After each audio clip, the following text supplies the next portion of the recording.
Assalamualaikum warahmatullahi wabarakatuh. Selamat pagi semuanya. Untuk kelas 10 ini pelajaran KCD kemarin sudah melakukan PTS ya. Nah, untuk pelajaran kali ini kita akan membahas tentang soal-soal PTS kemarin.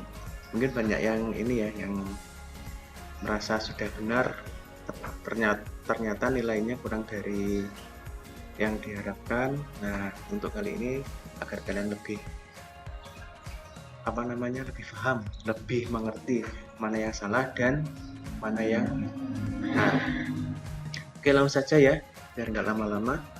Untuk soal pertama, nanti sebelum saya jelaskan di sini ini ada Q1, ini kode-kode untuk dimasukkan ke aplikasi CBT kemarin. Jadi kalau ada BR ada, pokoknya ada kurung-kurungnya seperti ini, nanti diabaikan saja.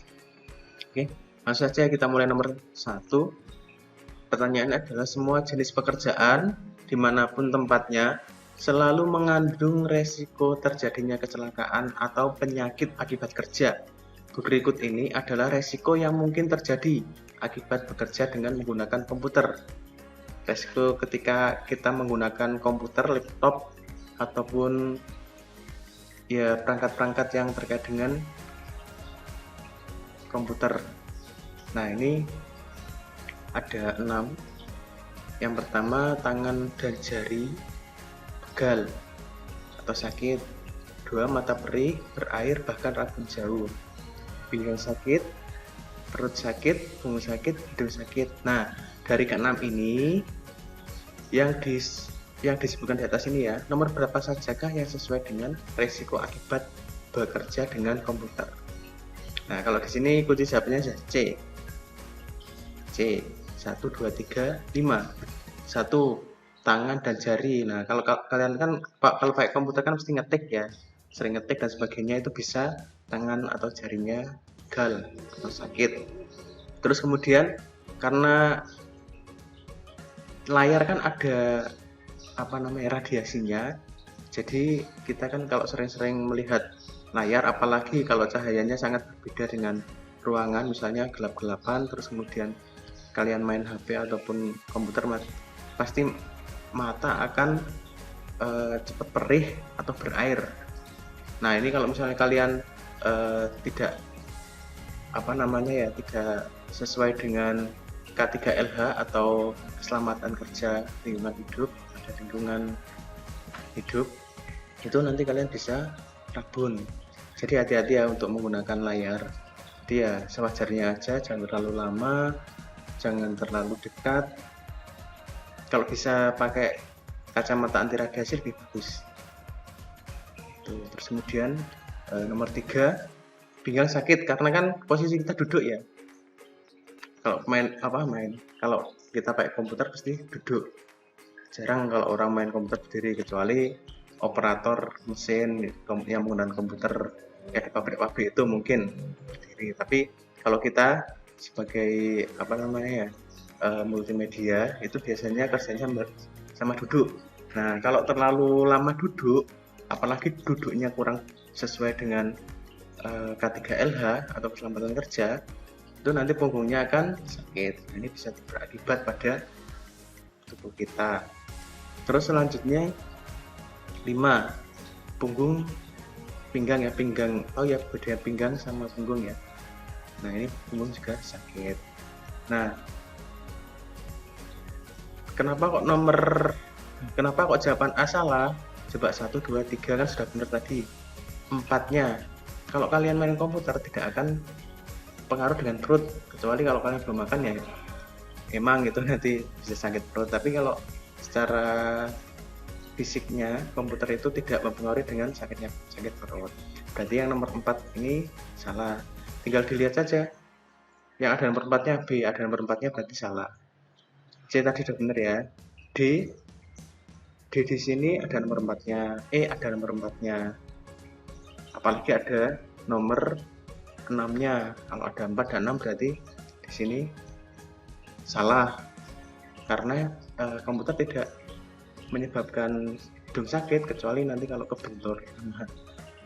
laptopnya atau komputernya baru sakit.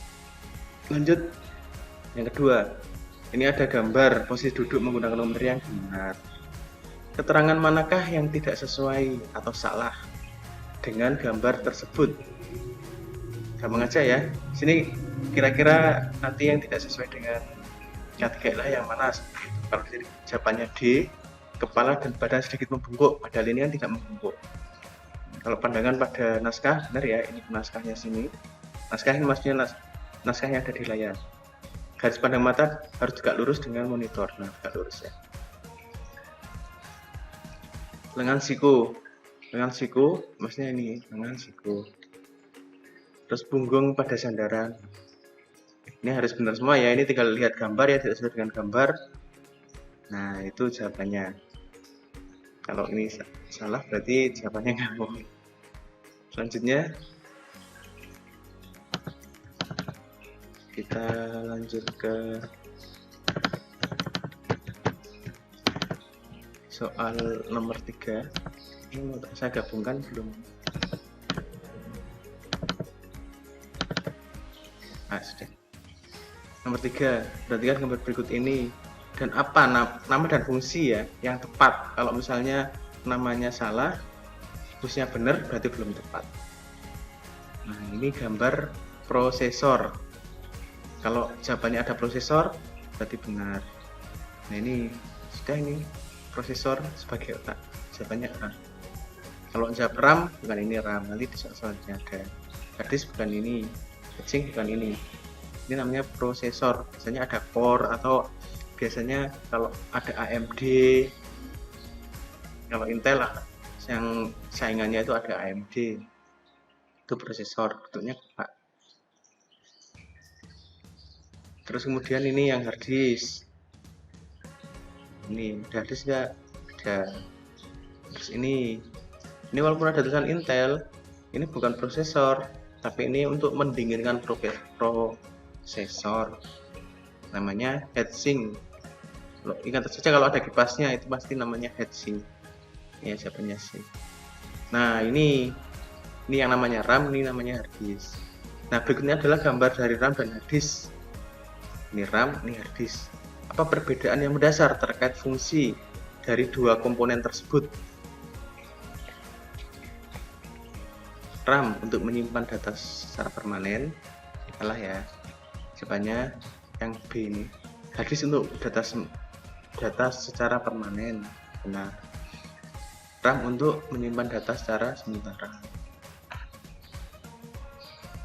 Ini saya jelaskan sedikit perbedaannya. Kalau kalian tahu ini hard disk, ini RAM, ini sama-sama penyimpanan.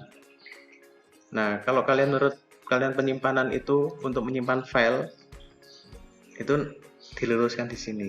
Penyimpanan tidak cuma untuk file ya, tapi untuk proses. Jadi kalau kalian misalnya buka Microsoft Word, nah itu prosesnya disimpan di sini, di RAM. Makanya kalau RAM-nya semakin besar, maka komputer itu akan semakin cepat. Kenapa demikian? Nah, karena kan kalian menjalankan komputer nyala, itu kan yang berjalan bukan hanya misalnya ini Microsoft Word, bukan itu, tapi kan ada sistem yang berjalan. Sistem itu kan menentukan proses ya, sebelum nanti dieksekusi oleh prosesor, itu masuk sini dulu. Jadi nanti kalau misalnya prosesornya dual core ada 2 pemrosesan. Kalau quad core ada 4 pemrosesan. Nah, nanti kalau misalnya prosesornya aja cuma dual core, tapi RAM-nya cuma 2 GB. Nanti kalau pemrosesannya aja cuma 2, terus antriannya cuma 2 GB, jadi nanti kalau RAM-nya penuh, ada proses lagi mau dijalankan nggak bisa, akan stuck atau lemot. Jadi harus nunggu program yang membutuhkan eksekusi prosesor itu nanti baru yang lain dijalankan ya, kayak antrian seperti itu. Nah, makanya kalau misalnya antriannya penuh, pasti nanti komputer akan lemot sekali, akan bisa ngehang atau ngeblank. Makanya kalau misalnya RAM-nya itu luas, nanti antriannya masih banyak, antriannya masih slow, terus diproses satu persatu nanti bisa lebih cepat. Nah, kenapa kok RAM itu berpengaruh dengan kehidupan komputer? Ya tadi karena proses. Misalnya ya, sistem operasi Windows itu kan menjalankan layar biar bisa nampilkan, itu butuh proses. Menjalankan WiFi bisa biar connect, itu butuh proses. Menjalankan tampilan menu biar ada menu, itu butuh proses. Jadi Windows sendiri itu misalnya RAM kalian 2 GB, itu bisa 1 GB sendiri prosesnya. Nah, nanti kalian buka misalnya Microsoft Word, mau ngetik tambah 200 MB, tambah nanti kalian mendengarkan lagu, nanti tambah 200 MB. Nah, tinggal 300 MB. Nah, tinggal itu nanti misalnya ada WiFi, ada yang lain sudah habis seperti itu. Makanya kalau nanti beli laptop, paling tidak kalau di tahun 2021 ini minimal RAM 4 GB minimal kalau mau lancar. Kalau prosesor dual core nggak apa-apa, yang penting nanti generasi terbaru. Itu. Ini ya terkait hard disk dan RAM. Kalau hard disk tidak mempengaruhi jumlahnya, maksudnya ya, semakin besar tidak terlalu mempengaruhi, tapi jenisnya nanti yang mempengaruhi. Kalau hard disk, ini kan hard disk piringan ya biasa. Nanti ada namanya SSD. SSD itu hampir kayak RAM, tapi dia untuk nyimpen permanen, bukan cuma nyimpen sementara proses-proses. Kalau di eksekusi sudah nggak disimpan, itu lebih cepat, bisa membantu. Kalau misalnya laptop kalian dual core, nanti cari yang penyimpanannya harddisknya itu SSD, terus RAM-nya 4 GB sudah bagus. Dual core, RAM 4 GB, SSD kan nggak usah gede-gede. Kalau gede nanti mahal, karena harga SSD itu 2 kali lipat daripada harddisk. Jadi nanti SSD-nya 225 GB nggak apa-apa. Kalau mentok-mentoknya 120 GB nggak apa-apa, karena sistem nanti paling 50 GB masih ada separuh. Yang penting nggak nyimpen video banyak, nanti 120 GB cukup kalau SSD. Oke, kita lanjut. Berikut ini adalah komponen-komponen yang dibutuhkan untuk merakit CPU komputer. Urutannya yang paling tepat adalah, nah kemarin kalian sudah mendownload aplikasi rakitan komputer ya. Nah, silakan di sini kira-kira mana ininya, urutannya seperti apa. Siapkan casing, pasang PSU atau power supply, pasang motherboard, pasang RAM, pasang hard disk, pasang prosesor, pasang heatsink, pasang VGA. Nah, di sini mungkin ada yang sedikit bingung ya, karena biasanya kan kalau kalian rakit komputer misalnya di simulator itu prosesor sudah nempel di motherboard. Nah, ini yang benar. Ini yang pertama, ini ya jawabannya A ya. Yang benar itu siapkan casing dulu. Casingnya disiapkan. Misalnya kalau kalian beli rakitan kan beli casing sendiri ya, itu silakan disiapkan. Terus kemudian, nah kalau casingnya sudah ada, nah prosesornya dipasang dulu. Prosesornya dipasang pada motherboard. Terus kemudian nomor 7, pasang heatsink. Biasanya di prosesor kan harus ada heatsinknya itu ya, dipasang dulu. Jadi prosesor terus heatsink. Kalau misalnya kalian beli paketan sudah ada prosesor ya, biasanya heatsinknya sudah di atasnya prosesor, karena biasanya kan ada pastanya di situ. Terus kemudian baru nanti pasang power supply, terus pasang motherboard, terus kemudian pasang RAM, terus kemudian pasang hard disk, kemudian pasang VGA, terus kemudian pasang lampu. Jadi intinya kalau 1-2 sound casing, terus pasang CPU PSU, terus kemudian pasang prosesor terakhir. Ini kan pasang prosesor nomor 6 ya. Ini nanti kesusahan ketika masang motherboardnya. Terus kemudian ini nomor 6 dulu, pasang prosesor, terus kemudian nyiapkan casingnya terakhir. Nah, Nah, itu salah. Jadi diperhatikan, siapkan casing. Aslinya ini bisa, misalnya pasang prosesor dulu boleh, ini boleh nomor 6 dulu boleh, tapi nanti setelah nomor 6 nanti harus nomor 1, bukan nomor 7. Maaf, nomor 6 nomor 7 harus jadi 1 ya, boleh ya. Habis itu terus nomor 1, bukan nomor 8. Nomor 8 terakhir ini, karena kan motherboard harus dipasang di casing dulu, baru nanti ditancap seperti itu. Ini di sini banyak yang kekecoh ya, banyak yang salah di sini. Terus kemudian nomor 8, pada saat selesai merakit komputer, kemudian CPU dinyalakan, terjadi kendala, tidak bisa hidup, tidak ada indikator yang menyala. Apa yang harus dilakukan? Jadi komputer itu ditekan on off itu nggak ada reaksi apa-apa. Nah, yang kalian lakukan apa? Yang dicek apanya? Kalau A mengecek RAM, kalau ngecek RAM itu pasti ada bunyi biasanya. Kalau RAM-nya nggak detect itu bunyi, ada tit dan sebagainya, ada bunyi. Terus kemudian B, mengecek kabel PSU atau power supply, apakah sudah tersalur dengan semua komponen yang membutuhkan daya. Nah, ini jawabannya kan B ya. Kalau misalnya komputernya dinyalakan kok tidak ada nyala sekali, nggak ada lampu yang menyala dan sebagainya, pastikan yang pertama selain PSU ya, listrik lagi mati listrik atau enggak. Nah, nanti kalau mati listrik kayak emang nggak nyala. Yang kedua, kalau listriknya nyala, lampu nyala ya misalnya, pastikan colokan yang dari komputer ke listrik itu nyambung. Misalnya kan nyalakan nggak nyala, kalau colokannya belum dicolokkan di listrik ya nggak bisa. Itu ya. Tapi kalau sudah nancep, nanti silahkan dicek. Tapi cabut dulu ya listrik, dicabut terus dibuka casingnya, cek kabel yang dari power supply itu sudah nancep di motherboard belum, sudah nancep di sini belum. Kalau sudah nancep semuanya, insya Allah nanti nyala. Kalau misalnya sudah nancep kok nggak nyala, cabut lagi, coba dibersihkan, tancap lagi. Kok masih nggak nyala lagi, nggak ada indikator apa-apa, nah bisa kemungkinan motherboardnya. Tapi ngecek dayanya harus, atau bisa motherboardnya atau power supply-nya, gitu ya. Nah, yang dicek power supply-nya dulu. Kalau sudah beres, power supply beres, berarti baru nanti motherboard-nya ya. Tapi biasanya kalau seperti ini di power supply atau PS. Selanjutnya, berikut adalah langkah-langkah setting BIOS pada komputer untuk mengatur booting flash disk. Jadi kalau kalian mau install dari flash disk ya, ini ada bulan 1, 2, 3, 4, jawabannya C.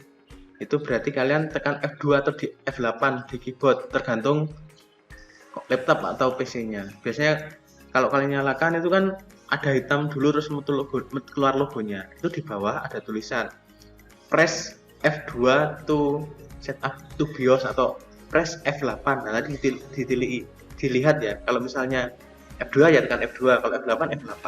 Ada juga yang langsung tidak usah F2 F8, tapi biasanya F12 ataupun F10, tergantung ya, tapi biasanya F2 atau F8. Ada yang F12, tekan F12 untuk boot setup atau boot setting, boot priority. Nah, itu bisa langsung F12 langsung. Tapi secara umum itu masuk BIOS dulu. Jadi F2 atau F8, nanti tekan terus saja sampai masuk BIOS. Tampilannya itu teks, terus ada yang biru putih, ada hitam putih, tergantung komputer atau laptopnya. Nanti kalau sudah muncul, baru nanti cari aja boot option atau boot apa, nanti beda-beda ya BIOS itu, tiap komputer beda-beda. Tapi biasanya boot option nanti diarahkan sama navigasi tombol arah ke kanan. Kan kalau BIOS jarang ya kalau pakai mouse, jadi pakai keyboard semua, diarahkan ke kanan sampai boot option. Nah, nanti setelah boot option muncul, nanti diarahkan boot option, terus kemudian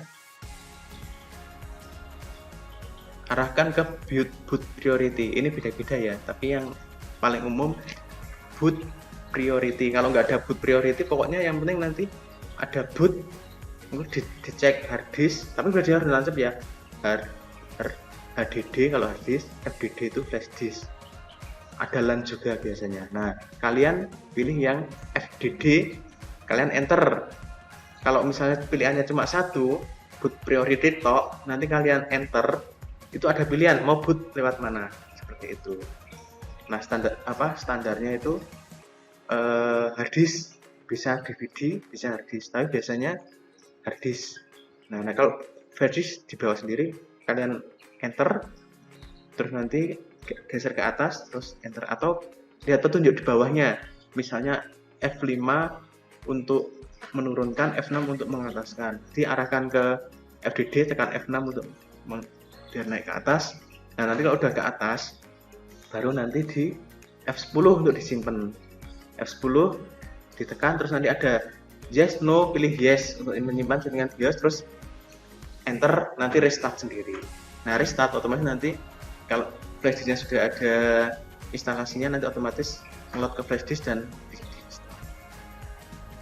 terus kemudian nomor 10.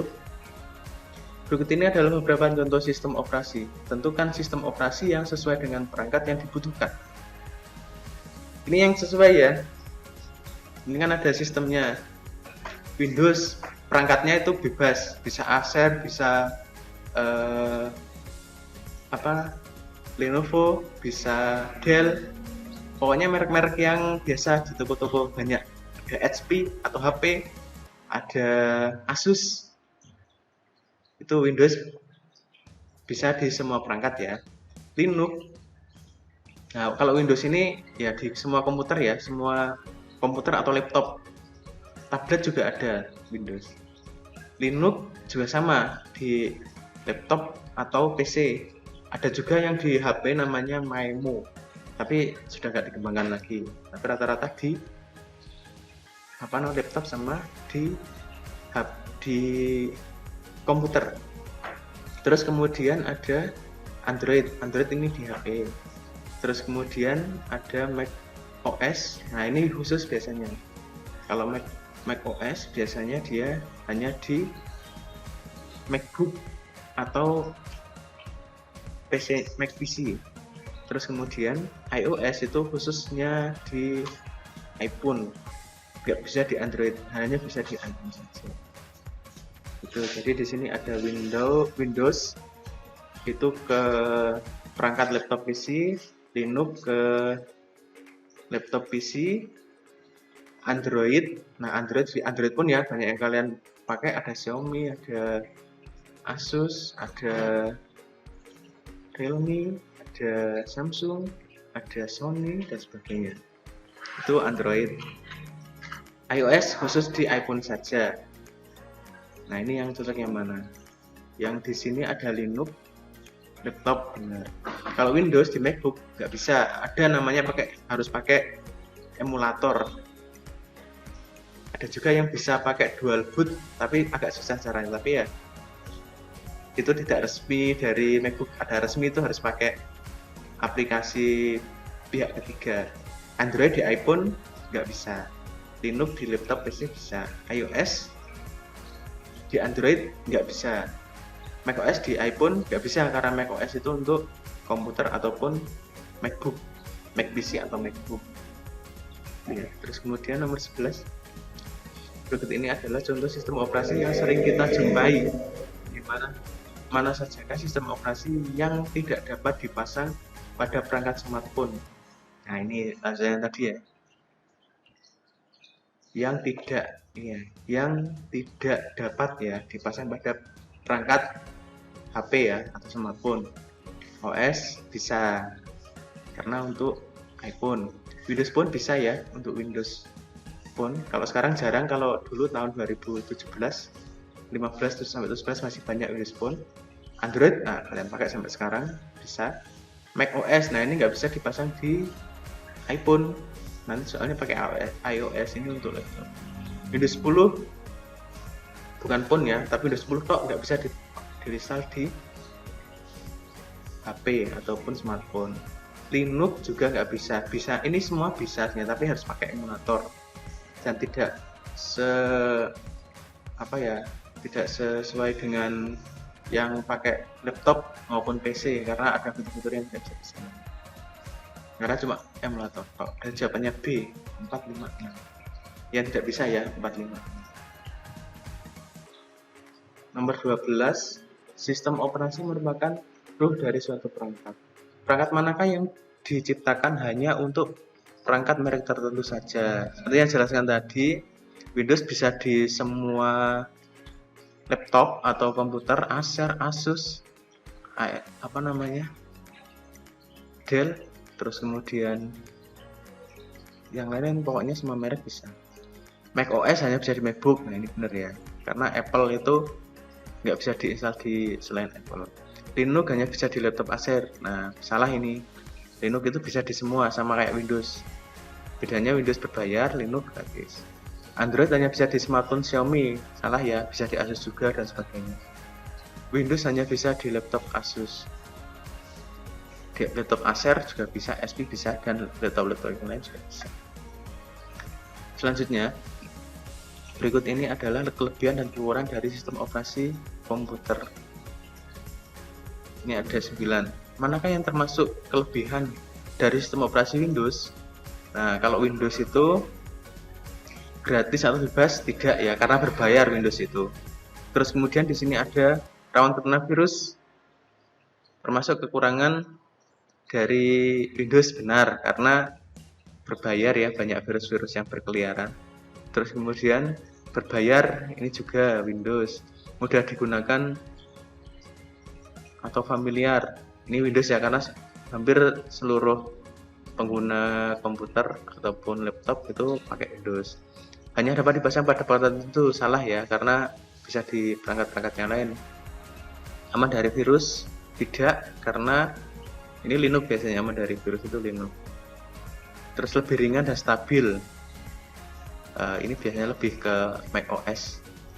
Mahal ini Mac OS.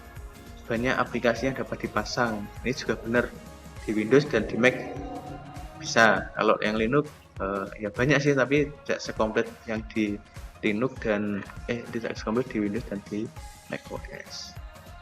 Ini jawabannya C ya, 4 dan 9. Mudah digunakan, familiar. 9, banyak aplikasi yang dapat dipasang, termasuk Windows ya. Kalau 1 tidak gratis berarti salah. 8, 9 mahal. 9 banyak aplikasi yang pasang. Ya nggak mahal sih, masih mahalan MacBook. Sekarang banyak yang malah gratis. Kalau beli laptop gratis, Windowsnya masih banyak juga.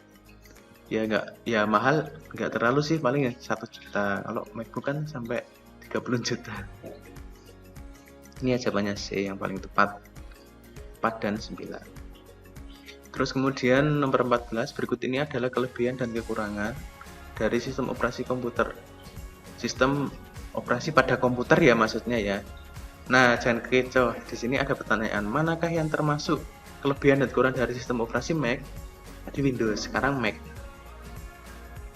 Mac gratis tidak, rawan tidak juga, berbayar ya, tapi satu paket sama laptopnya, mudah digunakan.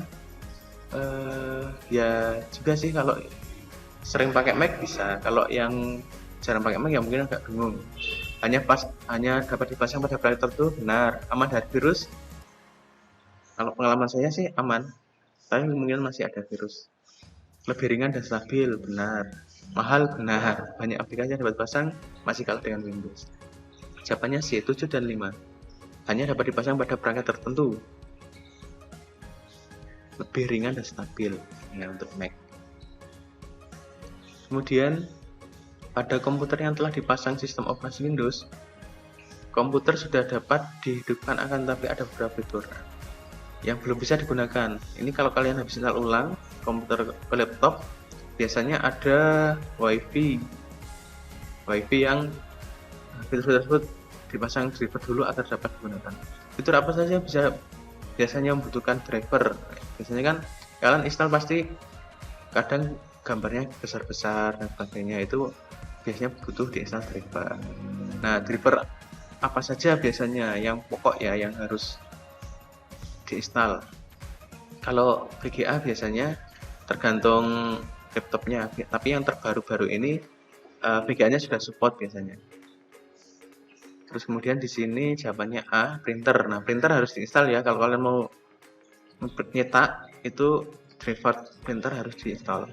Audio biasanya kadang ada yang nggak keluar suaranya, itu nanti bisa diinstal drivernya. Nah, jaringan ini WiFi. LAN dan WiFi biasanya butuh driver. Kalau mouse dan keyboard tidak perlu ya, dia langsung bisa dipakai, dicolok saja sudah bisa. Prosesor dan RAM tidak pakai driver. Kalau Office itu aplikasi ya, nggak butuh driver. Video dan gambar ini tidak butuh driver, kecuali game nanti yang membutuhkan video yang tinggi nanti bisa. 16. Pada komputer yang sudah dipasang sistem operasi Windows biasanya masih bisa digunakan dengan menampilkan layar yang kurang jernih. Ini yang seperti yang saya jelaskan tadi. Kemampuan pengolahan gambarnya juga kurang karena biasanya laptop yang diinstal itu VGA-nya hanya yang sementing nampil ya kadang ya, kalau misalnya VGA-nya nggak support. Nah, ini harus diinstal driver grafis atau VGA. Ini ya, kalau driver audio untuk suara merubah pengaturan grafis bisa, tapi nanti masih kurang optimal. Cara resolusinya disamakan dengan resolusi layar, tapi nanti masih kurang optimal. Buat desain sama edit video, apalagi game, nanti nggak optimal. Harus diinstal VGA-nya. BIOS enggak ya, karena dari bawaan biasanya mengganti layar. Nah, ini enggak, ini diinstal saja drivernya.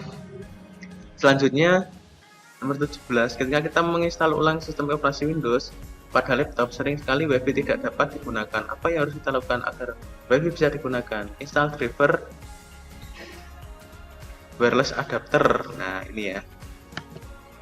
Kalau VGA untuk layar, audio untuk suara, wireless ini untuk WiFi.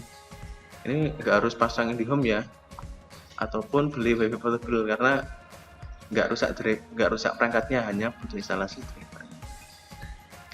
Nomor 18, berikut ini adalah beberapa perbedaan fungsi perangkat lunak antara driver dan aplikasi. Kalau driver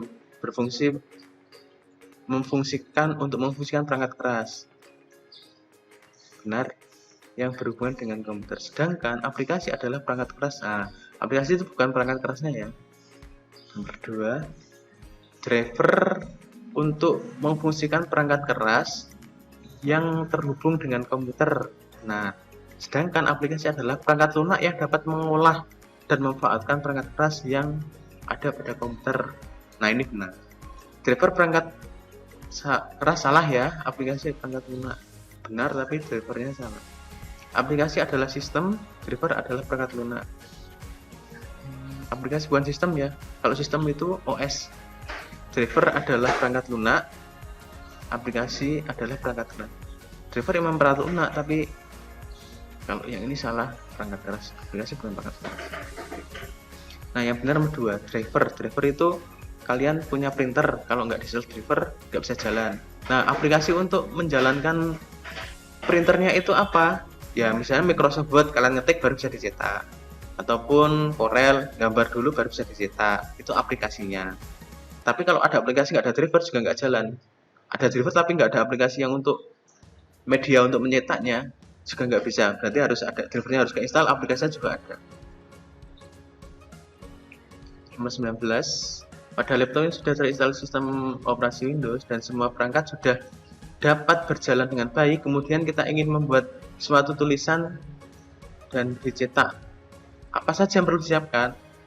Nah, ini ya, kalau kalian ingin nyetak itu harus ada apa saja. Nyetak teks ya, ini ya, teks yang ingin dicetak. Pasang aplikasi Microsoft Word, pastikan driver printer sudah terpasang dan YouTube printer sudah terhubung, kemudian cetak melalui Microsoft Word. Jawabannya A ya. Ini kan sudah ada Windows, tidak usah install Windows. Install driver, install printer. Tapi kalau nggak ada Word-nya nggak bisa. Pasang aplikasi printer, kemudian cetak. Kalau nggak ada Word-nya nggak bisa. Pasang Corel Draw, kemudian cetak. Kalau nggak ada drivernya nggak bisa. Pasang aplikasi Photoshop, kemudian cetak. Kalau nggak ada drivernya nggak bisa. Oke, nomor terakhir 20, aplikasi Microsoft Word yang sudah terpasang pada komputer berfungsi untuk apa? Untuk ngolah apa? Microsoft Word. Dokumen, gambar, presentasi, audio, video. Jawabannya dokumen ya, untuk ngetik-ngetik. Gambar itu nanti pakainya Photoshop, Corel Draw, dan sebagainya. Presentasi nanti pakainya PowerPoint. Pengolahan audio nanti ada Audition dan sebagainya. pengelolaan video ada Adobe Premiere, ada Windows Movie Maker dan sebagainya. Oke, untuk pembahasan soal PTS saya cukup sekian. Silahkan jangan lupa untuk ngisi kehadiran di link yang saya lampirkan bersamaan dengan video ini. Nanti di Classroom itu kalian ada link presentasi atau daftar hadir daring. Nanti silahkan diisi sesuai dengan mapel KJD ini. Kalau kelas 10 mapelnya KJD. Oke, nanti kalau misalnya ada pertanyaan silahkan komen ataupun WA saya boleh. Kurang lebihnya saya mohon maaf. Selamat belajar. Assalamualaikum warahmatullahi wabarakatuh.